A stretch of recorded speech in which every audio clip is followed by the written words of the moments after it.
What's up, everybody? CHM Carnivorous here. I hope you're having a wonderful day and a wonderful week. Today I wanted to make a short video about how to grow Venus flytraps, specifically ones that you get from rescue. And so what you see in front of me are a whole bunch of rescue Venus flytraps that I got from a local box store. These actually came from Lowe's. Now they take a little bit of a delicate touch, but if you do this, you can get a really good deal on them and get them to grow for you. Now they do take a little bit of patience and a little bit of work, and so I'm going to explain to that, and then I'm going to show you around and look at all of them.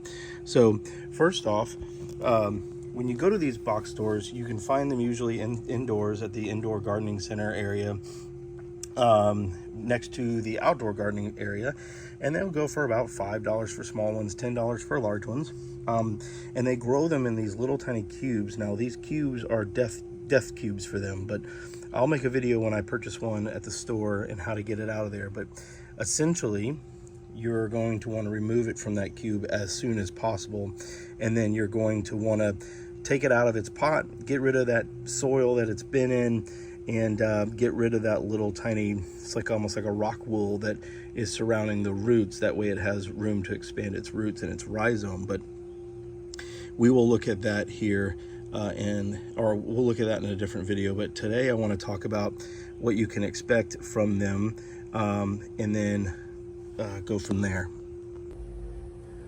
So what I did was I went to my local Lowe's and I bought about 24 of them. Now, normally that would cost quite a bit of money, 24 times 5, but these were on their way completely dead.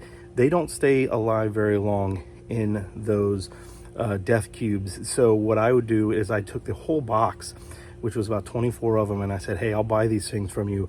They were all but dead on the surface looking, but I knew if those rhizomes were firm, they would be salvageable, and I was able to get them for about $1 a piece, which is a really good deal. So that's a good tip for you if you want to start off using these sort of rescue Venus flytraps.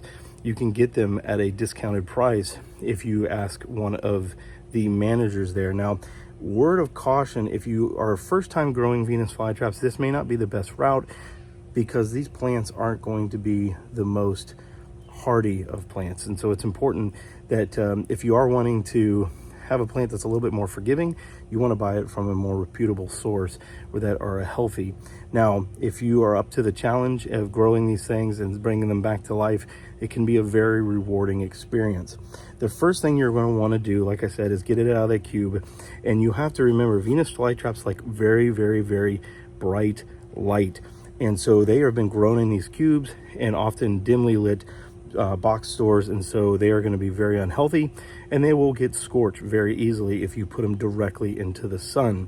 And so when you get these plants and you take them out of the cube, take them out of the pot, take them off that rock wool, you're going to want to leave them in indirect light for about 2 weeks, and that'll give them time to slowly acclimate. And over that period, you can start to move them more towards the brighter light. And after a 2-week period is when you can start giving them full sun exposure. Now, you can expect that they are going to start to have a little bit of scorch even after 2 weeks, but that will ensure that they don't go into so much shock that they die. Now, let's talk about soil. For soil, they're actually way more forgiving than you would think. They do like blasting sand, perlite, and peat. What I have here is just a 50-50 peat and perlite, as you can see it coming up from the rains, and they do just fine with that. It allows their roots to be able to breathe while staying moist. Venus flytraps do not like having very, very wet roots, and if you have them in just 100% peat, you're going to run the risk of the roots becoming smothered and not getting air, and they will die on you rather quickly. So you'll want to make sure that you have something that's going to aerate that soil, and doing that peat perlite will give you just that. What I'm doing here, you can see it barely here, these little flower stalks, but that'll be a different video. But I want to go ahead and remove those because I want it putting in its energy. So what you can expect when you're first putting them in the ground is that they are more than likely going to lose all of their leaves and die back to the soil surface. And that is okay, as long as that rhizome is stiff and there's roots, it will make a comeback. And so You can even have them all the way, like this one right here, which just is barely coming out. And there's actually 2 more in here. This is a weed, but there's actually 2 more in here that should make a comeback once things improve for them. All right, so let's talk about water. Venus flytraps are very, very sensitive when it comes to watering. And so you want to make sure you provide them distilled water, reverse osmosis water, and or rainwater. Some carnivorous plants can get away with tap water up to 150 parts per million. I do not recommend that with Venus flytraps, as they can be very sensitive to certain chemicals and certain minerals. So I always try to keep them in that water level, and they do just fine. Also for their crowns, so they have a rhizome. Ooh, there we go. But they also have a crown, and that crown you want to try to keep moisture out of it. If you top water around on the actual soil itself and not directly on the plant, because that crown, if it gets too moist, will crown rot on you fairly quickly. And also when you're planting them, see how you can still see this? And here's a good example of a rhizome that broke off. You want the rhizome to be buried, but the crown to be above the soil, and that will prevent any crown rot that you might get. As far as flowering goes, they will put out flower stalks about this time of year. You can pinch them back if you want. I tend to do so because it takes a lot of energy. If it's a smaller plant like this one, it could potentially kill the plant. But I want them to put their energy in developing offshoot rhizomes, and so I go ahead and pull those flower stalks off. Fun little fact, you can plant them in the ground and there's a good chance it will grow some babies from that. It's not always a guaranteed strike, but you can grow babies from that. So here's a flower stalk that I'll be looking to get rid of. Now, as far as feeding goes, you can feed them. You want to give them live prey, because what they'll do is if you give them regular, like a dead prey, they'll close initially, but it won't do that tight seal where it actually has a bug. Let me see if I can find one. Here's one. That tight seal is what's going to release the digestive enzymes. And so if you don't have that, it'll close on that prey and that'll look all cool, but it actually won't do a very good job of getting the nutrients.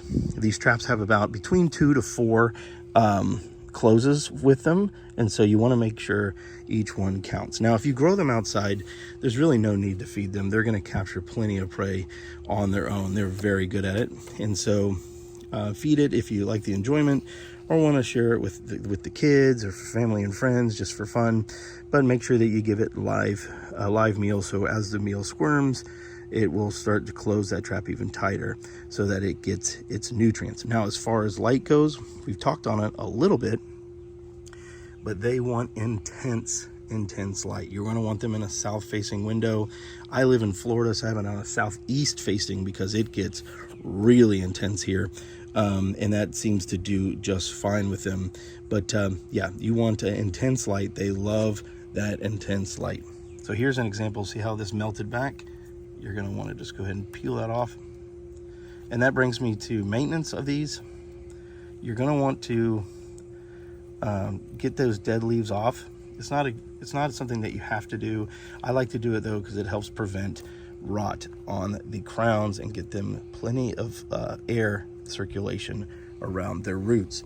Now, their soil, you want to keep their soil moist at all times, but not sopping wet. And the way I do this, I put it in a larger pot because they do have long roots, and I keep just a little bit of water in there, and that is just good enough to keep the soil moist but not soaking wet. Now, contrary to popular belief, these are extremely easy, tolerant plants to grow. Again, all of these came from rescue, so they were just about all dead, and here they are out in the elements and are doing just fine. If you get them from a reputable source like a California Carnivorous, they're going to be much tougher and will be able to even sustain even more. So Venus flytrap, probably the most widely misunderstood carnivorous plant out there, but certainly the most popular carnivorous plant, and with just a few little special care, you can absolutely grow these things and they will do fantastic for you. If you have any questions, don't hesitate to ask me. I'm always here to help. As always, have a wonderful day and a wonderful week. I'll see you soon. Bye-bye.